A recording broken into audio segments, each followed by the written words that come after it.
Bonjour les amis, nouvelle vidéo aujourd'hui pour retrouver le général Pierre de Villiers qui était en conférence avec Thibault de Montréal à propos justement de la France. Écoutez bien parce que c'est un discours fort intéressant. Mais juste avant de l'écouter comme d'habitude, n'oubliez pas de vous abonner, le pouce, le commentaire, le partage, le boost de la vidéo. On écoute le général Pierre de Villiers et on en parle juste après. Donc la nation, c'est cette communauté d'hommes et de femmes qui vivent ensemble sur des valeurs communes, une histoire commune et un territoire commun. La terre des pères, la patrie. Et pour organiser en harmonie la vie de cette nation, il y a un État avec ce qu'on appelle l'État de droit. Mais l'État de droit n'a d'existence qu'au service de la nation, cette communauté de valeurs communes. Si on n'est pas capable de trouver cette communauté de valeurs communes, ou qu'on l'ignore, ou qu'on fait mine de l'ignorer, et qu'on ne veut pas construire sur ce terreau, eh bien on fera fausse route. Je le dis depuis 2015. Donc il faut arrêter de faire les surpris. On court derrière le véhicule en permanence.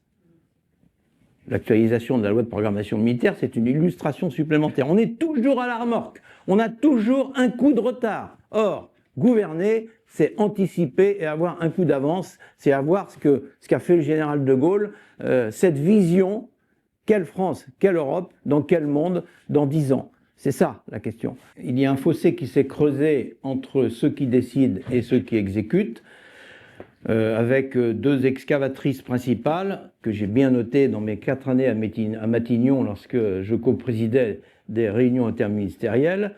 Un, quelle ligne budgétaire, donc la finance. 2, quel support juridique, le droit. Les Français ne comprennent plus rien de tout ça.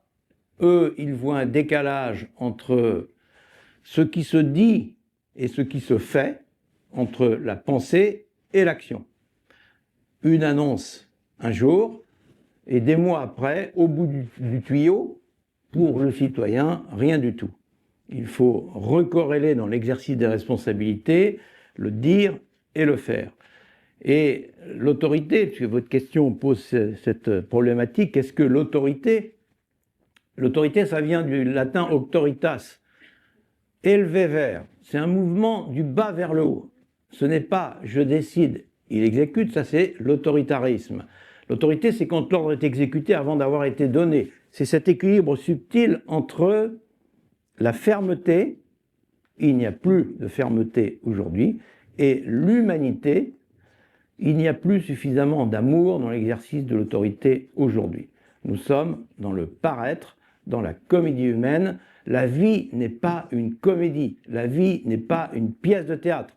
La vie est une réalité et elle va nous rattraper cruellement. Alors, ce qui me fait peur dans l'histoire de France, effectivement, c'est que nous sommes un vieux pays avec des racines profondes. Alors, quand on étudie l'histoire, aujourd'hui, on nous traite de nostalgiques. Nostalgiques, extrémistes de droite. C'est toujours tout vient en même temps. Mais l'histoire, c'est ce qui permet de construire l'avenir. Et l'histoire de France, on s'aperçoit que la France n'est pas capable d'évoluer dans la transition harmonieuse. Lorsqu'elle est dans une situation difficile, ça se passe toujours par une rupture brutale et souvent sanglante. Une guerre extérieure ou une guerre intérieure. Je suis en train de relire l'histoire de la Commune, on avait les deux à la fois. Et c'est possible qu'on ait les deux à la fois aujourd'hui dans le contexte très instable à l'extérieur et extrêmement dangereux à l'intérieur que nous vivons. C'est ça la question. Donc il va falloir faire preuve d'autorité et donc la première qualité de l'autorité, c'est le courage. Alors le petit courage du quotidien, l'inverse de la paresse, déjà, c'est-à-dire ne pas faire au plus facile. Et puis le grand courage, celui de Solzhenitsyn, le déclin du courage de 78, où il dit aux étudiants américains à l'époque pourquoi l'Occident va s'effondrer par manque de courage par rapport à ses convictions profondes.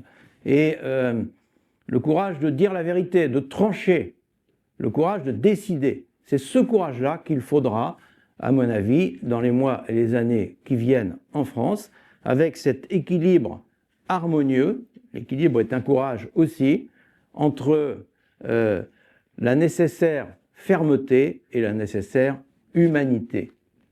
Parce qu'on ne peut pas gouverner la France avec du social sans régalien, et on ne peut pas faire de régalien sans social. C'était un des chapitres de mon livre que vous avez cité, et c'est ça qui manque aujourd'hui.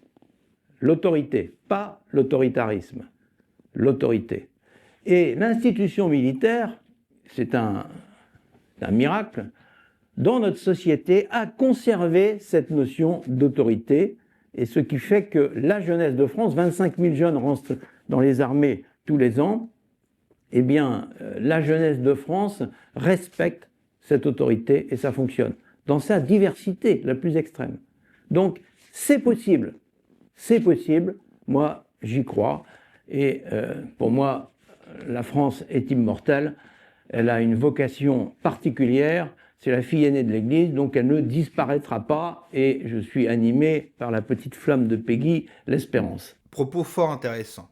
Déjà, il nous dit une chose que moi je prône sur la chaîne, il faut refaire de la France, refaire des Français. Tant qu'on ne sera pas capable d'instaurer une union sacrée des Français et de repartir en avant tous ensemble, vous aurez beau faire tout ce que vous voulez, ça sera impossible.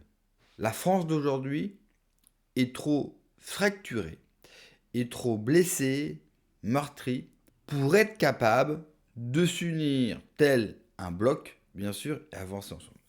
Déjà, il faudrait enfin, en 2026, définir ce que c'est que la France et qu'être français. Imposer une définition et ensuite avancer avec ceux et celles, bien sûr, qui veulent avancer dans ce projet qui se nomme France.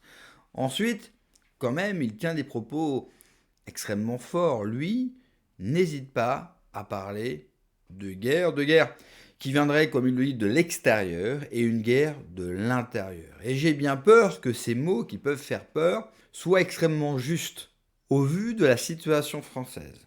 Et si vous y rajoutez la situation internationale, c'est un scénario qui semble tout à fait logique. Et au vu des projets et au vu de la situation politique, des élections, des différents partis, en fait, je vois pas de solution aujourd'hui. Je suis désolé d'être pessimiste, mais je vois pas de solution. Que ce soit dans les partis d'opposition ou dans les partis représentés par des figures d'Internet, il n'y a pas de solution politiquement et démocratiquement parlant. Et vu la fracture de ce pays, c'est-à-dire que les gens n'arrivent plus... Vous savez, quand les gens ne se parlent plus, c'est la violence qui prime. Et c'est exactement ce que l'on constate aujourd'hui avec des affrontements quotidiens. Il y a eu un mort d'ailleurs récemment avec l'affaire Quentin. Quoi qu'on pense de cette affaire, il y a eu un jeune qui est mort pour des idées politiques. C'est inacceptable. La gauche, elle, se tient totalement prête. Et puis vous avez la droite bourgeoise française qui a encore le vieux logiciel qui est totalement dépassé.